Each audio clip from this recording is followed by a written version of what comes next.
إن الحمد لله نحمده ونصلي ونسلم على رسوله الكريم أما بعد. Assalamu alaikum wa rahmatullahi wa barakatuh. We wish to welcome all the esteemed listeners of Radio Al-Ansar to our program Zidni Ilma. Allah subhanahu wa ta'ala instructed the Prophet sallallahu alayhi wa sallam to make the following dua: Rabbi Zidni Ilma. O my Rabb, increase me in knowledge. Imam Qurtubi rahmatullah alayhi, the great exegete, in his famous commentary Al-Jami'u li-Ahkam al-Quran, states, فَلَوْ كَانَ شَيْءٌ أَشْرَفَ مِنَ الْعِلْمِ. If there was anything more noble than beneficial knowledge, لَأَمَرَ اللَّهُ تَعَالَى نَبِيَّهُ صَلَّى اللَّهُ عَلَيْهِ وَسَلَّمَ أَن يَسْأَلَهُ الْمَزِيدَ مِنْهُ. Allah subhanahu wa ta'ala would have instructed His beloved sallallahu alayhi wa sallam to increase in that. كَمَا أَمَرَ أَن يَسْتَزِيدَهُ مِنَ الْعِلْمِ. Just as Allah subhanahu wa ta'ala instructed His beloved sallallahu alayhi wa sallam to ask to be increased in knowledge. Therefore, the purpose of this program is to increase us in the knowledge of Sharia, as there is nothing more noble than gaining the knowledge of Sharia.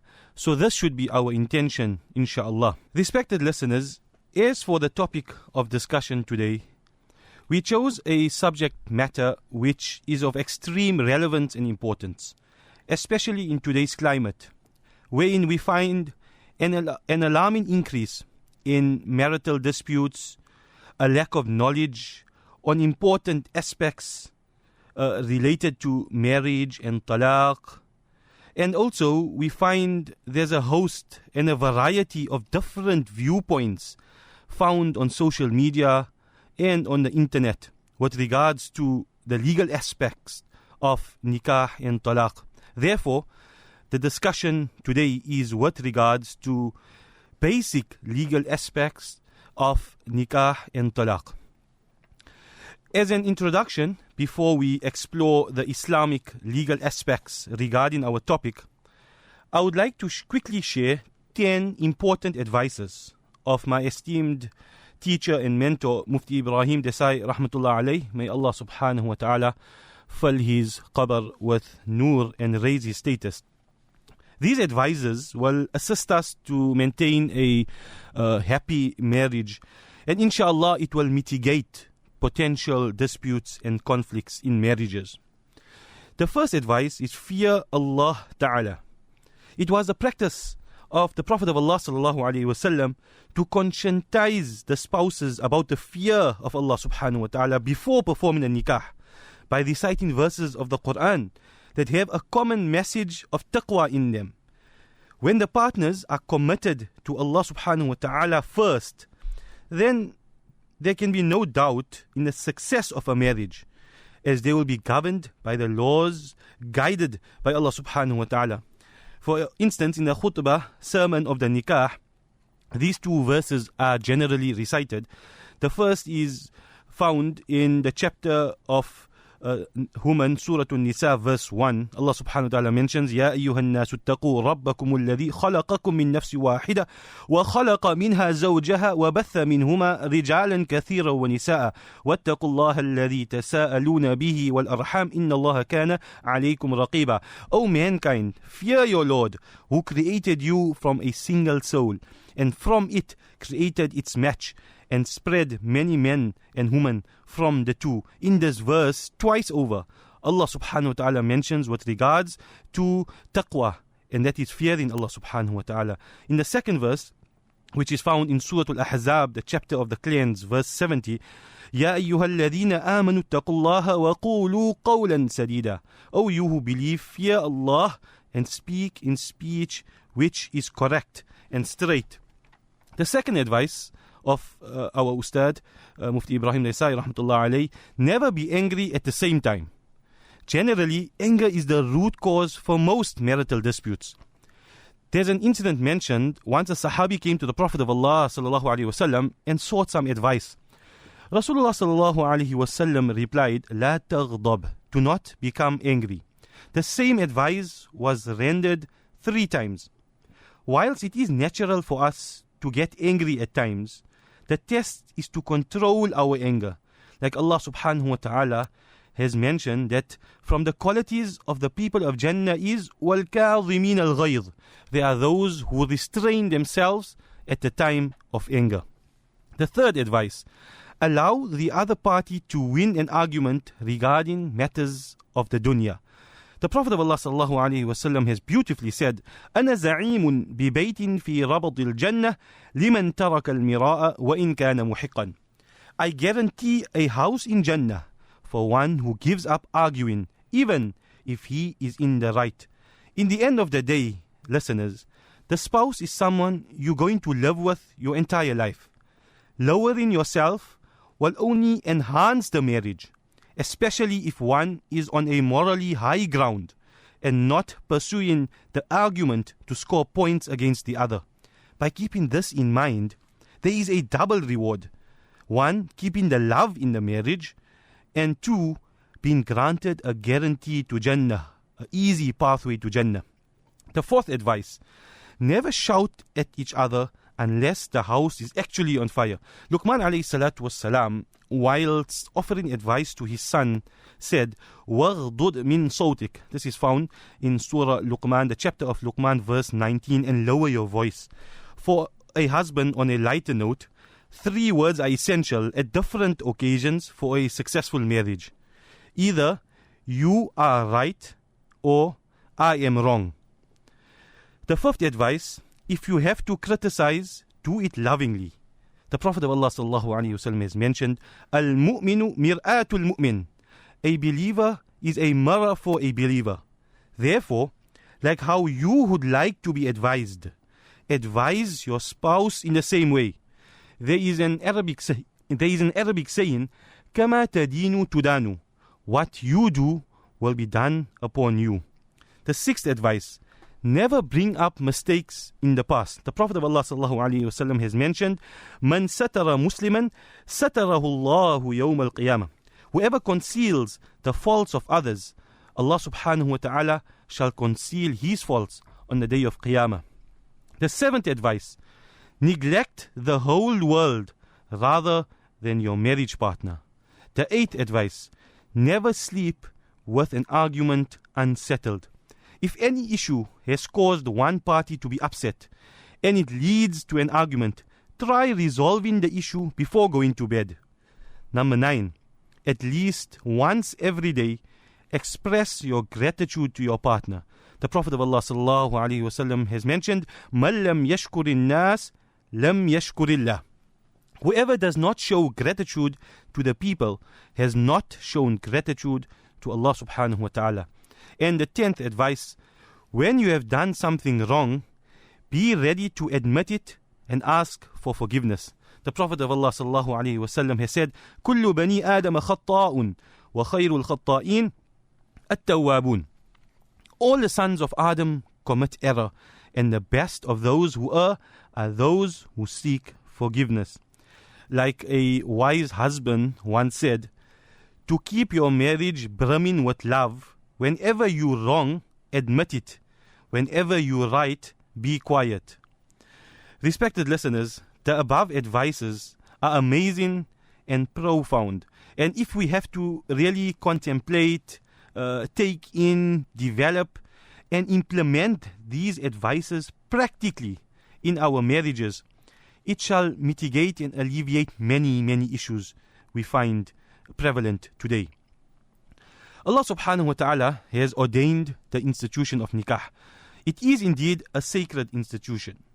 By means of a marriage contract, that is a nikah, a relationship which otherwise would be impermissible becomes permissible. Allah subhanahu wa ta'ala mentions, وَاللَّهُ جَعَلَ لَكُم مِّنْ أَنفُسِكُمْ أَزْوَاجًا وَجَعَلَ لَكُم مِّنْ أَزْوَاجِكُمْ بَنِينَ وَحَفَدَةً. Allah has made spouses for you from yourselves, and from these spouses created children and grandchildren. وَمِنْ آيَاتِهِ أَنْ خَلَقَ لَكُم مِّنْ أَنفُسِكُمْ أَزْوَاجًا لِتَسْكُنُوا إِلَيْهَا. And also amongst his signs, he has created spouses for you from yourselves, so that you may find solace. وَجَعَلَ بَيْنَكُمْ مَوَدَّةً وَرَحْمَةً. And he has placed love and mercy between you. إِنَّ فِي ذَلِكَ لَآيَاتٍ لِقَوْمٍ يَتَفَكَّرُونَ. There are certainly signs in this for people to contemplate. The purpose of marriage, beloved listeners, is clearly defined in the above verse. 1 is to find solace, 2, love, and 3, mercy and compassion between the spouses. On a lighter note, some say that marriage is the bond between a person who never remembers anniversaries and another who never forgets them. So, beloved listeners, remember, the reality is no marriage is void of arguments or misunderstandings. Despite the differences in compatibility, there will be arguments, misunderstandings. A perfect marriage can still be achieved or attained when both parties are willing to compromise and overlook. Compromise and overlook. These are two important ingredients to a perfect marriage.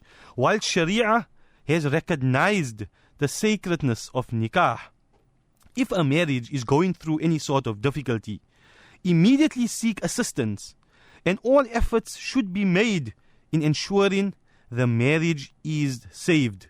If the marriage has reached a stage wherein the differences are critical, and after seeking counseling and the intervention of ulama, there still seems to be no positive way forward, then in such a case, Sharia has given a practical, permissible exit mechanism. Beloved listeners, for a moment, just imagine if there was no exit mechanism available. What would the mental, emotional, and physical well-being of the couple be in dire circumstances? For instance, certain faiths do not provide this exit mechanism and have the policy of until death do us part. Like the Catholics, for instance, who have no concept of talaq or any form of exit mechanism in their faith. The reality is, however, the concept of talaq and divorce is taken too lightly these days. The divorces are issued on the flimsiest of excuses, or used sometimes as a threat to emotionally blackmail a spouse. Furthermore, with regards to ending a nikah in Islam, there are recommended ways and methods of undertaking this process. Undoubtedly, there will be occasions when a marriage cannot work, and Allah subhanahu wa ta'ala knows best the reason. Many people say, however, that the Prophet sallallahu alaihi wasallam has mentioned أبغض الحلال إلى الله تعالى الطلاق. The most detestable permissible action to Allah subhanahu wa ta'ala is talaq. Whilst talaq is detestable, the mere fact that it is permissible indicates that at certain times it becomes necessary for the benefit of both parties. In Surah Baqarah, the chapter of the cow, verse 2 to 9, Allah subhanahu wa ta'ala addresses the husband, and Allah subhanahu wa ta'ala states, فَإِمْسَاكُمْ بِمَعْرُوفٍ. Retain her with goodness, in good faith. If not, then تَسْرِيحٌ بِإِحْسَانٍ. Release her from the marriage in kindness. So when it comes to releasing her from the marriage, then this is where we speak of talaq and the exit mechanism Sharia has recognized. Ignorance of the laws of Sharia is not an excuse. The incident of Umar radiallahu ta'ala anhu comes to mind, where he closed the marketplace in Medina due to the traders not familiar with the laws of transacting. Similarly, listeners, prior to nikah, the couple should learn the laws of nikah and what it entails. Remember, issuing talaq is like pulling the trigger of a gun. Once the trigger is pulled and a person is shot, one will have to face the consequences of it. One cannot say that I did not know how to pull the trigger, it was a mistake. The consequences from that shot cannot be justified by lack of knowledge or expertise. Similarly, once a person issues talaq, there is no turning back now. There are a few important laws regarding talaq that we will discuss, inshallah. Number one, talaq can only be given by the husband and not the wife. So this avenue of releasing her has been granted to the husband, and the husband has control over using this avenue. Generally, even from a medical and a psychological point of view, women do feel a bit more insecure, and they are generally emotionally more unstable and threatened. So Sharia has considered this and given the man this right. Number two, there is the concept of khula. Khula simply means that the wife proposes to return the mahar, the dowry, the husband gave her, in return for the husband to issue the divorce. Here too, it requires the acceptance of the husband before khula is assumed to be binding. Sometimes the husband feels reluctant to issue the divorce due to the mahar he spent, or maybe the stigma that can be attached that he initiated and divorced her for no reason. So if khula is proposed, he could have some excuse that the talaq was not initiated by him. However, Sharia also has given this proposal only if the wife is at fault. If the husband is at fault, then there should be no recourse for him to use this avenue. The third important law regarding talaq, the husband has to issue the talaq either by the clear words of talaq or ambiguous words that may infer termination of the marriage with the intention of the husband. The fourth important law regarding talaq, talaq may be issued by proxy. For example, telling a third person to issue a talaq on your behalf or by virtue of delegation. Fifth important law regarding talaq, while it is recommended and important to have witnesses present, it is not a requirement to have witnesses present for talaq to be effected. Unlike nikah, when there it is a requirement to have witnesses. The sixth important law regarding talaq, the Prophet of Allah ﷺ has mentioned, ثلاث جدهن جد وهزلهن جد النكاح والطلاق والرجعة. There are three things which, whether undertaken seriously or in jest, are treated as serious, and one is divorce. From this, the jurists have mentioned that talaq is valid even if a person jokingly uttered the words of talaq. Beloved listeners, from the above, we understand that many a times people don't even know that a talaq was issued due to ignorance which is rife in this regard. We have to understand the serious nature of talaq. It is important that we are aware of these laws, as a person could be living in an impermissible relationship if a person issued his wife a divorce and there was no new nikah made thereafter. Thus, it is imperative that we seek counsel from an experienced alim, a mufti, or an ulama body, or a darul iftah, if we are unsure in this regard. With regards to the types of talaq, I will just briefly mention the three types of talaq. The first is a talaq raj'i, a revocable type of divorce. So this is when a person generally intentionally uttered clear words of talaq. This can be either the first, second, or third talaq. Under this type of talaq, there are many different laws. However, simply put, the husband can take his wife back in the period of iddah without a new nikah. The second type of talaq is a talaq ba'in, an irrevocable type of divorce. Here, generally, it is when a husband uttered statements which might not have the words of talaq, rather it has an implication to a talaq and intended a talaq as well. The nikah terminates under this type, and only through a new nikah will the couple be able to reconcile. The third type of talaq is a talaq mughallada, a permanently irrevocable type of divorce. So generally, this is when a husband issues his wife with 3 talaqs. The nikah automatically terminates, and it will not be permissible for the husband and wife to live together unless the process of hawala takes place. This process is quite intricate and difficult. Nevertheless, a husband should never issue this type of talaq. An important point for consideration, beloved listeners: if a husband issues a divorce, then it should be recorded, and the exact words which were used should be remembered.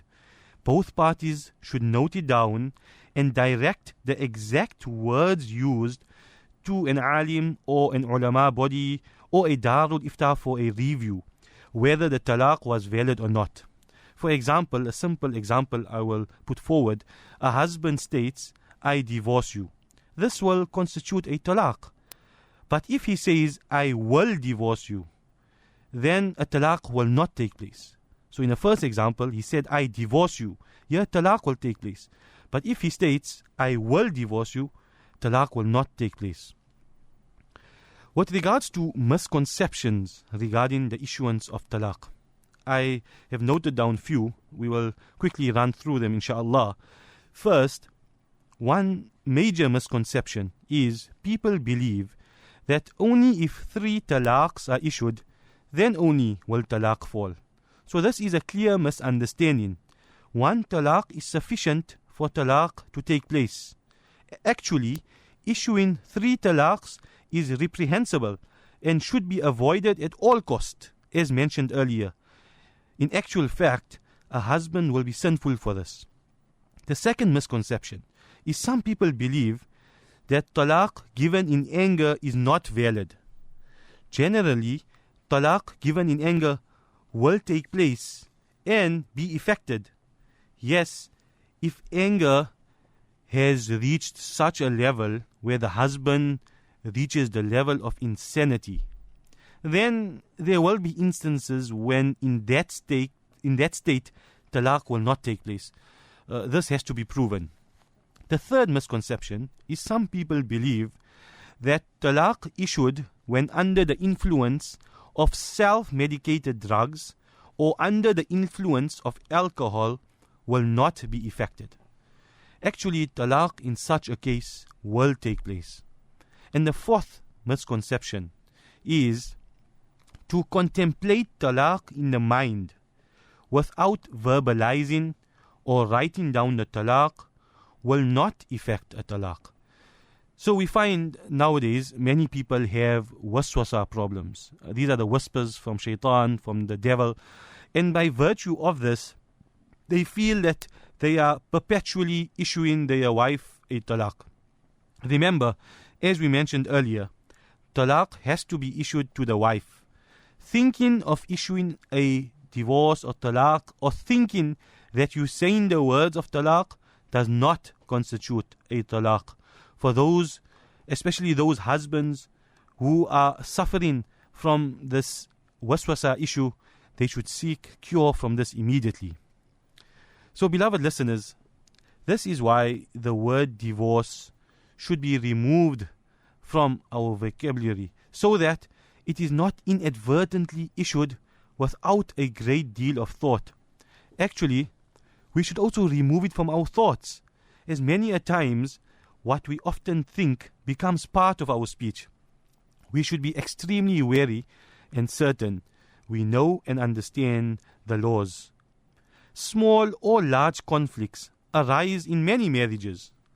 The key is never to issue divorce as a first option, and without consultation with ulama and family.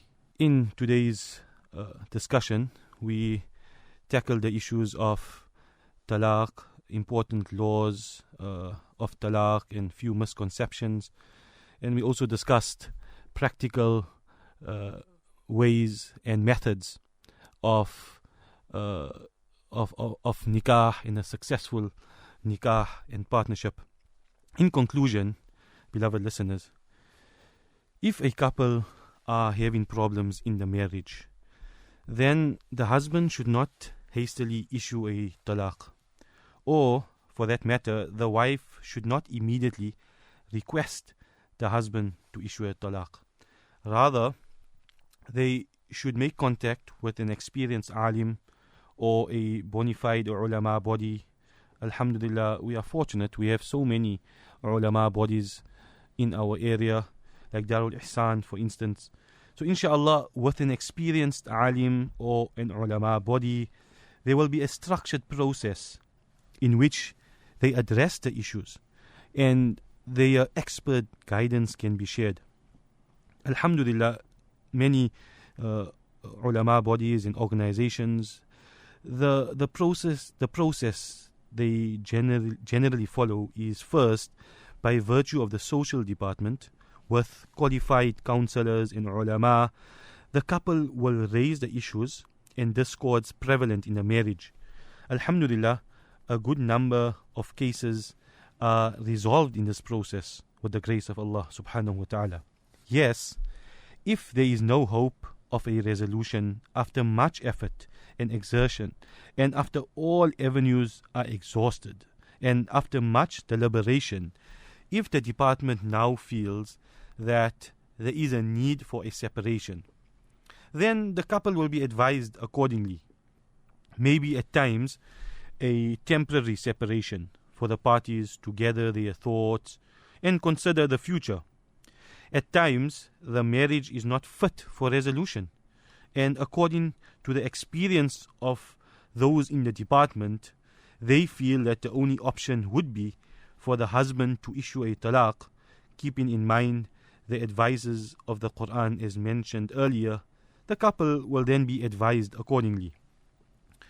In a situation where the husband refuses to issue the talaq, and he also refuses the option of khula', then there is the process of faskhun nikah.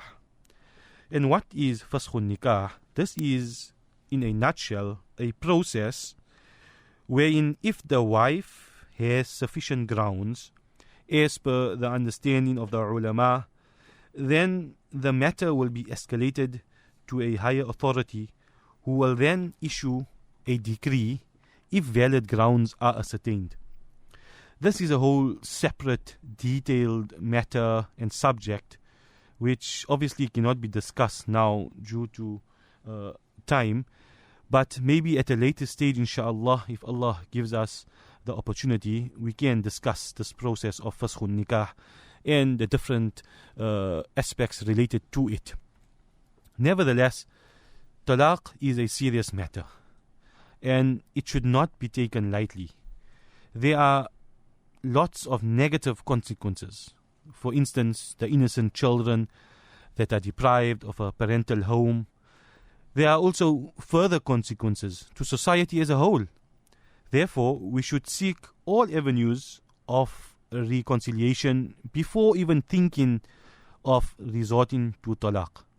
If talaq is issued, then it should be done under the guidance and supervision of ulama and scholars. There will be more khair, goodness, this way. Whilst saying this, there are times, and we have lots of incidents like this, when the parents are so polarized and the abuse and the infighting has such a negative effect on the children, which may far outweigh the couple actually living together. So in that case, it would be best to live life in a separate environment for the benefit of the children. So in a nutshell, every situation is different and hence requires the insight of experienced ulama. So, beloved listeners, this was a brief discussion on the issues that we face in today in terms of marital disputes, in terms of how we as society regard the aspects of nikah and talaq. Before we conclude, I would just quickly run through the misconceptions that we discussed earlier, just for the benefit of those that might not have heard. We mentioned certain misconceptions, and The first we mentioned was some people believe that only if 3 talaqs are issued, then only will talaq fall. And we also mentioned that this is a clear misconception. 1 talaq is sufficient for talaq to fall. Another misconception people have is they believe that talaq given in anger is not valid. However, generally, talaq given in anger will take place and be effected.